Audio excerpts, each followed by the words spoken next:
वाहतूक क्षेत्रातील अभ्यासक आणि मनसे वाहतूक सेनेचे सरचिटणीस प्रदीप वाघमारे आपल्यासोबत आहेत. आपण त्यांच्याशी बातचीत करतोय. प्रदीपजी, मुंबई आणि महाराष्ट्रात दिवसेंदिवस अपघातात वाढ होती आहे, त्यामुळेच देशभरातच केंद्रीय परिवहन मंत्रालयाने अपघात होऊ नयेत आणि गाड्यांचा वेग मर्यादित राहावा यासाठी स्पीड गव्हर्नर ही सिस्टम आणली होती.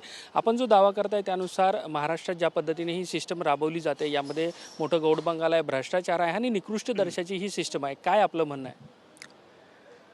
आपल्या NDTVच्या माध्यमातून मी देशातील आणि राज्यातील सर्व नागरिकांना हे सांगू इच्छितो, केंद्र सरकारद्वारे सुप्रीम कोर्टाद्वारे देशातील राज्यातील नागरिकांच्या सुरक्षेकरिता अनेक उपाययोजना राबवल्या जातात.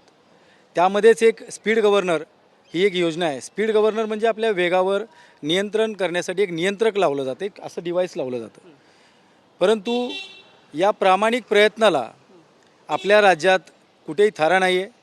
त्याच्या आडून कुठेतरी आर्थिक व्यवहार करण्याचं काम सुरू आहे.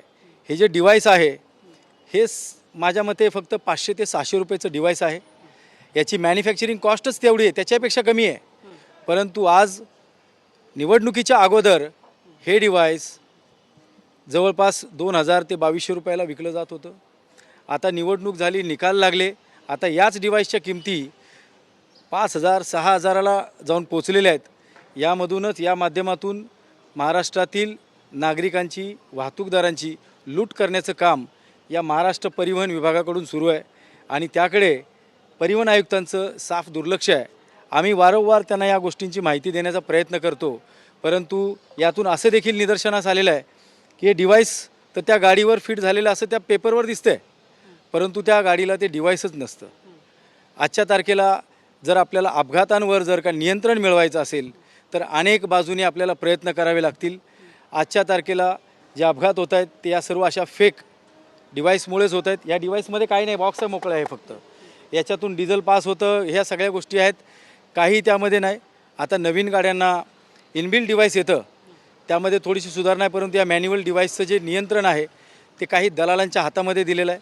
काही मॅन्युफॅक्चरिंग जवळपास एक 16 ते 18 मॅन्युफॅक्चरिंग कंपन्या आहेत की ज्यांची मोनोपॉली फक्त एकाकडेच आहे. त्या एकाच दलालाच्या माध्यमातून महाराष्ट्रभर ते डिव्हाइस विकले जात आहेत आणि मोठ्या प्रमाणात पैसे उकळले जात आहेत.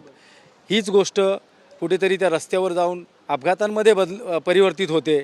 या गोष्टीला न्याय मिळवून देण्यासाठी महाराष्ट्र नवनिर्माण वाहतूक सेना सन्माननीय राजसाहेब ठाकरे, मनसे नेते अमितसाहेब ठाकरे यांच्या मार्गदर्शनाखाली जन आंदोलन उभं करेल आणि या परिवहन विभागाला धडा शिकवल्याशिवाय शांत बसणार नाही. म्हणजे 2018 नंतर ज्या गाड्या येतात आहे त्याच्यामध्ये हे डिव्हाइस इनबिल्टच असतं. BS6 वगैरे ज्या आता गाड्या आलेल्या आहेत त्यामध्ये कंपनीकडूनच ते डिव्हाइस फिट करून येतं, तर त्यामुळे ठीक आहे ॲडव्हान्स टेक्नॉलॉजी. परंतु ज्या गाड्या 2016च्या पूर्वीच्या होत्या त्या गाड्यांना हे डिव्हाइस बसवणं अनिवार्य आहे. आजच्या तारखेला आपण जर RTOमध्ये पाहिलं, ज्या गाड्यांना डिव्हाइस लागलेलं आहे असं जरी त्यांच्या पेपरवर दिसत असलं तरी त्या वाहनाला ते डिव्हाइस दिसत नाही. म्हणजे हे डिव्हाइस नसेल तर पासिंग केलं जातं. निश्चितच त्यामुळेच तर दिसत नाही आहे. आजच्या तारखेला पैसे देऊन सगळ्याच गोष्टी केल्या जातात. बरं, ह्या ज्या काही किमती वाढलेल्या आहेत, जवळपास तिप्पट किमती झालेल्या आहेत, त्यामुळे देखील लोक हे न लावण्याकडे लोकांचा कल असेल किमतीमुळे. किमतीवर कोणाचंच नियंत्रण नाही.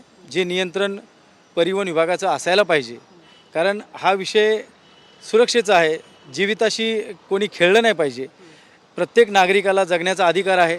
त्यासाठी आपण जर का या गोष्टीच्या किमतीवर आणि त्यांच्या क्वालिटीवर जर का नियंत्रण ठेवलं तर मला वाटते की परिवहन आयुक्त त्यामध्ये कुठेतरी चांगलं काम करत आहेत असं आम्हालाही वाटेल.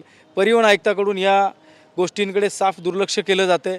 ते फक्त एकाच त्या दलालाला बढावा देताना दिसत आहेत. म्हणजे याची तपासणी तरी होते का? म्हणजे ज्या पद्धतीने तपासणी व्हायला पाहिजे की हे गव्हर्नर्स आहेच की नाही किंवा कागदपत्र आहेत की नाही, तशी तपासतारी आणि किंवा काटेकोरपणे प्रक्रिया तरी राबवली जाते का? ज्याप्रमाणे सीट बेल्ट, हेल्मेट किंवा अतिवेगाने धावणारी वाहनं या सगळ्या तपासणीसाठी ज्या आता नवीन गाड्या आलेल्या आहेत, इंटरसेप्टर व्हेकल्स, त्या रस्त्यावर उभ्या राहतात. त्याचप्रमाणे त्याच व्हेकलकडून या डिव्हाइसची सुद्धा तपासणी होणं अतिशय गरजेचं आहे आणि ती वारंवार झाली पाहिजे. कारण कोणी लावतं ते मजबुरीमध्ये 80चं स्पीड, 60चं स्पीड, 40चं स्पीड, अशा बंधनांमध्ये न राहण्यासाठी नागरिकांकडून सुद्धा त्या गोष्टीचं उल्लंघन होतं आहे परंतु प्रशासनाचं त्याच्यावर काहीतरी कुठेतरी अंकुश असायला पाहिजे, ज्यामुळे अपघात टळू शकतील. पण हे जर डिव्हाइस जर निकृष्ट दर्जाचे असतील तर त्याच्यामध्येच पळवाट असते का की तो लॉक निघेल अशी? त्याची संपूर्ण दक्षता घेणं हे परिवहन विभागाचंच काम आहे. आयुक्त साहेबांनी तसे आदेश दिले पाहिजेत की या डिव्हाइसची पडताळणी केली पाहिजे, सत्यता पाहिली पाहिजे की हे डिव्हाइस लागल्यानंतर ती लिमिट क्रॉस होते का हे पाहणंसुद्धा RTO अधिकाऱ्यांचंच काम आहे.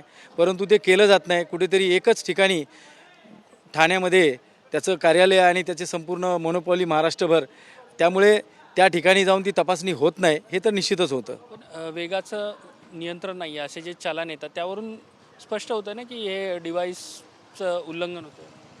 ज्या कमर्शियल व्हेकल आहेत त्यांना हे अनिवार्य आहे, आणि जर अनिवार्य आहेच तर मग त्या स्पीडच्या पुढे ती गाडी गेलीच नाही पाहिजे. परंतु तरीसुद्धा त्या वाहनांवर ही चलांची ही कारवाई केली जाते. त्याला 85च्या स्पीडने धावतो, 100च्या स्पीडने धावतो, अशा स्पीडच्या चलाना येत आहेत, म्हणजे हे फेक आहे. बरोबर. आता मनसेची काय भूमिका असणार या सगळ्या संदर्भात पुढे?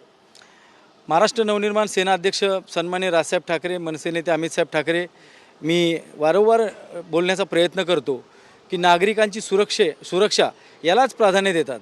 बाकी सर्व गोष्टींना बाजूला ठेवा आणि नागरिकांची सुरक्षा, आणि ते फक्त आणि फक्त वाहतूक क्षेत्रामध्ये जास्तीत जास्त काळजी घेण्याच्या गोष्टी आहेत. आज अनेक वाहनं हायवेने धावत आहेत, शहरांमध्ये धावत आहेत, परंतु त्या ठिकाणी कुठे वाहतुकीचे नियम, म्हणजे आता पोलीस हवालदार फोटो काढतात किंवा RTO अधिकारी त्यांच्या प्रमाणे ओव्हरलोड वाहनांना परवानगी देतात.